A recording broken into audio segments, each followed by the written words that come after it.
Jadi kalau dilihat di sini, kita punya dua jenis non-negativity constraint. Yang pertama untuk yang binary, di mana X1, 2, dan 3 itu kan bisa nilainya 1 atau 0. Makanya jadi sama dengan 0 atau 1. Kemudian yang X4, 5, dan 6 memang harus lebih besar dari 0. Ya kan? Karena non-negativity. Cuman di sini, kenapa ada tulisannya dan harus integer? Karena sekali lagi jumlah unit yang diproduksi di sini satuannya nggak boleh koma, jadi harus integer. Jadi setelah didapatkan ternyata solusi optimalnya adalah X1-nya tidak dipilih, X2 dipilih, X3 dipilih. Sehingga sangat wajar ketika X4 nilainya 0. Karena ketika X1 tidak dipilih berarti X4 tidak punya kapasitas. Ya. Makanya ketika X2 dan 3 dipilih, wajar jika X5 dan X6-nya ada nilai. Gitu. Nah, ini adalah contoh penggunaan integer programming ya di dalam financial investment. Jadi misalnya si Simkin dan Steinberg ini punya spesialisasi dalam memberikan rekomendasi portofolio terkait saham minyak ya untuk klien. Jadi ada satu klien, dia itu punya ketentuan, misalnya dia harus setidaknya punya 2 perusahaan Texas dulu, ya. Texas itu maksudnya perusahaan dari Texas. Kemudian tidak boleh lebih dari satu investasi, ya, digunakan di perusahaan minyak asing.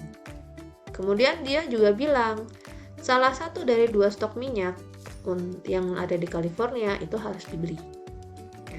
Jadi data-data stoknya atau data-data jenis perusahaan saham yang ada itu di sini ya. Kemudian dikatakan bahwa si klien tersebut memiliki 3 juta dolar untuk diinvestasikan ya untuk di saham tersebut.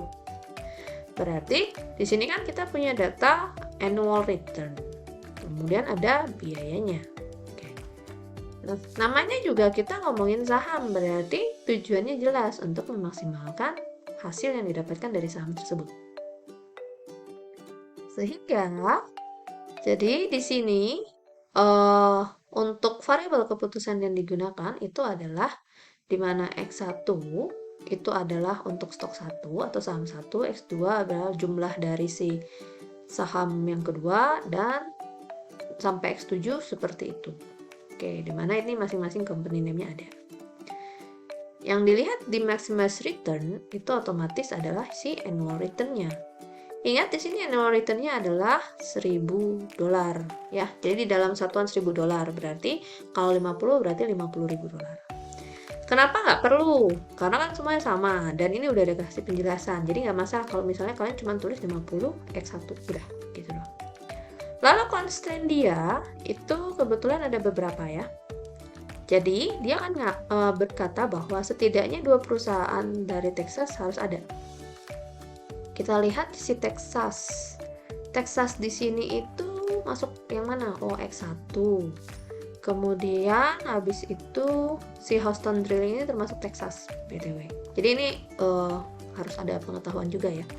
Jadi Houston Drilling termasuk di Texas, terus ada Texas Petroleum. Jadi X1, X4, dan X5 harus lebih besar dari sama dengan 2, karena kan minimal 2. Lalu, dikatakan bahwa tidak boleh lebih dari satu investasi dilakukan di perusahaan minyak asing. Kita lihat perusahaan minyak asing itu di mana? Oh, ternyata di British Petroleum sama Dutch Shell. Berarti X2 dan X3 harus lebih kecil sama dengan 1. Kemudian, salah satu dari 2 stok minyak di California harus dibeli. Berarti kita lihat yang di California itu apa aja. Ternyata San Diego Oil sama California Petro. Berarti X2 dan X7 sama dengan 1. Karena cuma minta 1. Kemudian kita lihat. Di sini kan kita udah memasukkan data semua kecuali biaya. Ya kan? Ingat, kita punya sumber daya cuma 3 juta. Berarti keseluruhan stok ini pokoknya maksimal 3 juta. Berarti lebih kecil sama dengan 3.000 di sini. Kenapa ditulisnya 3.000? Karena ingat, semua uang ya dari annual return kita potong 1.000 kan, satuannya dalam ribuan dolar. Berarti 3 juta, ya udah kita tulis aja di sini 3.000. Jadi satuannya sama ya dalam ribuan dolar. Nah, kemudian kenapa di sini non-negativity-nya seperti ini? Karena kalau kalian lihat baik-baik, ini kan antara pilih apa enggak gitu kan sebenarnya. Nah, makanya kenapa ya X1 ya kalau kamu pilih si Trans Texas Oil ya nilainya 1, kalau kagak ya 0 gitu kan. Nah, kenapa yang lain juga sama? Ya kalau kalian pilih baru dia bakal dapat si return. Makanya semua variabel harus 0 atau 1. Atau kita kalau bisa tulis berarti X1, X2, X3, X4, X5, X6, X7 adalah sama dengan 0 atau 1. Seperti itu. Nah, selanjutnya kita akan berbicara tentang goal programming. Oke. Perusahaan itu biasa punya banyak tujuan, ya lebih dari satu. Sedangkan kalau kita menggunakan linear programming, integer programming, ya fungsi objektif hanya dilihat dari satu tujuan aja, ya kan? Cuman antara maksimasi apa atau minimasi apa, gitu kan? Ya. Jadi nggak mungkin kalau kalian menggunakan linear programming untuk lebih dari satu tujuan. Oke, kecuali semuanya diukur dalam unit yang sama, ya. Tapi itu bukan hal yang biasa sebenarnya. Nah, makanya kenapa dikembangkan yang namanya goal programming. Oke. Biasanya satu tujuan itu bisa didapatkan kalau mengorbankan tujuan lain. Jadinya, makanya kenapa penting di dalam goal programming kamu harus tahu dulu hierarki atau prioritas dari setiap program tersebut atau tujuan tersebut. Ya.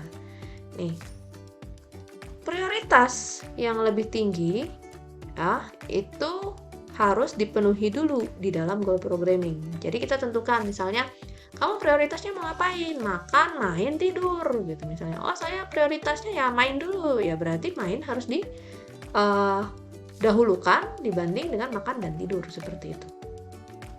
Tapi memang tidak mungkin hasil yang didapatkan dari goal programming ini bisa memuaskan semua. Ya. Jadi, memang harus dipikirkan juga tingkat gimana cara mencapai kepuasan tersebut. Oke. Jadi ada perbedaan utama di dalam goal programming ya. Pada fungsi tujuan, goal programming itu meminimalkan simpangan antar tujuan dan apa yang sebenarnya kita capai. Ya. Jadi, misalnya dengan contoh tadi yang Harrison Electric itu ya. Tadi kan kita mau bikin lampu atau kipas ya. Dengan data seperti ini. Oke. Dikasih tahu bahwa si Harrison itu pindah ke lokasi baru. Nah, dia tuh sadar ternyata untuk maksimasi laba itu bukan tujuan yang realistis. Ya. Dia bilang, oke, kita akan membuat keputusan bahwa tingkat laba itu $30 untuk periode produksi, gitu kan.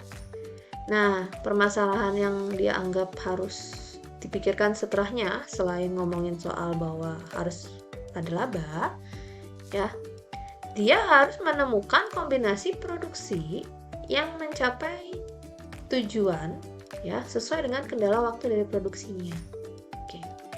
Jadi, andai kata kita mau melakukan deviasional, ya, Ina akan mendefinisikan dua variabel. Jadi, di sini selalu ada minus dan positif. Misalnya D1 minus, D1 negatif ini adalah pencapaian target laba yang kurang tercapai. Jadi kan dia bilang di sini, dia menetapkan tingkat labanya $30 gitu kan. Tercapai apa enggak gitu kan? Itu tujuannya. Berarti ketika dia tidak tercapai berarti dia D1-nya negatif. Tapi kalau tercapai atau berlebih berarti D1-nya positif. Oke. Jadi, jika dia mau menetapkan bahwa tujuan laba itu adalah yang mau dilakukan di dalam single goal programming model, maka objective function berubah menjadi minimasi, ya, minimasi under atau over achievement dari si profit target yang diinginkan. Jadi D1 negatif tambah D1 positif. Nah, kemudian constraint-nya akan berubah juga. Jadi yang tadinya di dalam linear programming dia merupakan objective function, dia menjadi constraint di sini. Nah, tapi jangan lupa harus ditambahkan dengan si variabel deviational yang kita udah miliki tadi, D1 negatif dan D1 positif. Dimana jadinya plus D1 negatif minus D1 positif, dimana tingkat laba harus 30, berarti sama dengan $30. Ya. Nah, untuk constraint yang lain akan sama, untuk wiring hour sama assembly hour sama. Cuman jangan lupa, kalau di dalam objective function dia punya variabel, harus ada di dalam non-negativity constraint juga. Jadi X1, X2, D1 negatif, D1 positif harus lebih besar sama dengan. Lalu, misalnya, tadi kan single goal programming. Kalau ternyata dia punya beberapa tujuan, berarti dia multi goal programming, ya, multiple. Jadi misalnya si Harrison itu punya 4 tujuan. Yang pertama yang tadi laba itu $30. Terus yang kedua, sepenuhnya waktu di wiring departemen itu tersedia.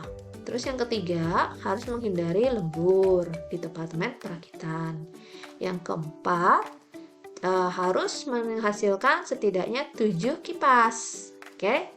Nah, berarti nanti variabel penyimpangan kita akan ada ini 4 kali 2. Berarti ada 8. Karena untuk satu tujuan ada yang negatif dan positif. Oke. Jadi kayak tadi D1 negatif itu misalnya tidak tercapai tentang tujuan profit target yang tadi $30. Yang positifnya berarti kelebihan, ya. Terus D2 berarti untuk tujuan kedua yang wiring departemen, ya. Wiring departemen dia pengennya sepenuhnya tersedia, berarti kalau dibilang tidak tercapai itu berarti kan idle, nggak ngapa-ngapain. Makanya jadi idle time. Lalu yang D2 positif berarti malah jadi kelebihan, ya, waktunya. Lalu yang tujuan ketiga berarti kan diinginkan menghindari lembur, ya. Berarti pengennya kalau misalnya dia negatif berarti idle. Kalau dia positif berarti kelebihan. Sebenarnya kelebihan dia waktunya. Lalu yang keempat sama tadi. Kalau negatif berarti tidak terpenuhi bahwa tercipta target yang 7 kipas. Kalau D4 positif berarti kelebihan targetnya. Nah, jika andai kata nanti di soal kalian cek, pasti ada penjelasan. Ternyata ada beberapa hal yang tidak terlalu dipedulikan oleh perusahaan. Jadi kita bisa membuang si variabel-variabel tersebut. Ya kan? Nah, kenapa di sini D1 positif dibuang? Ingat, dia inginkan misalnya maksimal laba $30. Berarti kalau misalnya dia over, dia nggak mau. Makanya D1 positif dibuang. Misalnya seperti itu. Ya, jadi lihat nanti di soal kalian mungkin apa-apa aja yang mungkin tidak perlu tercipta gitu ya. Nah, tentunya itu nanti akan dalam bentuk kalimat. Jadi kalian yang harus berusaha menelaah ini termasuk yang bagian negatif apa yang positif, ya. Disesuaikan dengan kalimat tadi. Lalu kalau kalian sudah membuang variabel-variabel yang tidak diinginkan, ya, berarti fungsi objektif menjadi variabel sisanya, ya kan? Tadi kan D1 positif dibuang, berarti sisa D1 negatif. D2 positif dibuang, sisa D2 negatif. D3 positif dibuang, sisa D3 positif. D4 positif dibuang, sisa D4 negatif. Itu cara untuk pembuatan objektif functionnya.